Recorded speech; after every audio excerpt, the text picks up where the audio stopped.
Mon point de vue libéral du jour porte sur un paradoxe apparent, né à l'occasion de la contestation du pass sanitaire.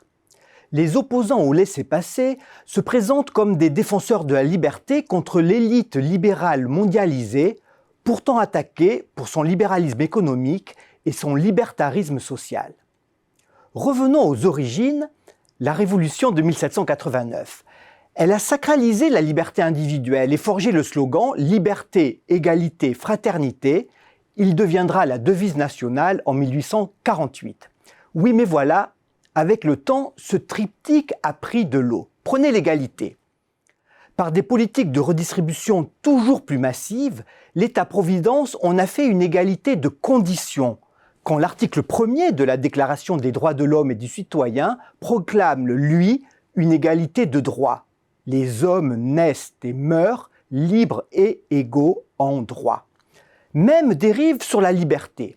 Elle ne fait plus consensus au moment où les entraves imposées par la crise sanitaire ont donné à la lutte en faveur des libertés individuelles une nouvelle vigueur, et c'est tant mieux. Mais de quelle liberté parle-t-on ? L'article 4 de la Déclaration de 1789 dit « La liberté consiste à pouvoir faire tout ce qui ne nuit pas à autrui ». Voilà une affirmation assez claire en apparence, car elle ne permet pas de départager les tenants des deux conceptions de la liberté qui s'opposent à propos de l'opportunité du pass sanitaire. C'est le philosophe libéral Isaiah Berlin qui donne les clés de l'affrontement. Que nous dit-il ? Que pour les défenseurs de la liberté négative, la liberté consiste à ne pas être entravée dans ses choix par d'autres. Et que pour les partisans de la liberté positive, la liberté consiste à être son propre maître. Ces définitions paraissent très proches. Or, nous dit Berlin, elles se heurtent de front. Je le cite, « La réponse à la question « Qui me gouverne ?» est distincte de la question « Jusqu'où le gouvernement s'intègre-t-il dans mes affaires ?» C'est dans cet écart que réside l'opposition entre les deux conceptions de la liberté. Dans l'appel de la tribu, Mario Vargas Llosa résume bien la pensée d'Isaiah Berlin. La liberté négative, écrit-il, défend un respect total de la souveraineté de l'individu contre le danger du pouvoir et de l'autorité.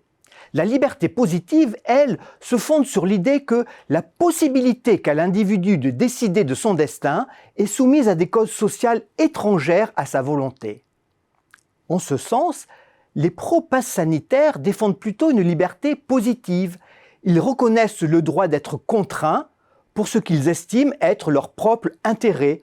Au nom du collectif, ils acceptent de se restreindre pour le bien commun ou pour une liberté qu'ils estiment supérieure. Les antipasses tiennent un autre raisonnement, que j'emprunte à Berlin toujours. Puisqu'il s'agit de mon bien, je ne subis aucune contrainte. Ils refusent l'idée que la liberté est relative aux libertés des autres. La liberté négative consiste à faire ce qu'on veut, comme bon nous semble.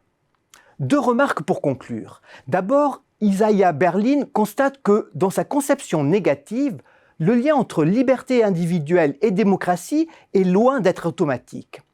Et puis, le penseur libéral n'oppose pas les deux conceptions. Il assure même que la pratique idéale est de trouver un compromis entre les deux. En France, aujourd'hui, on en est loin.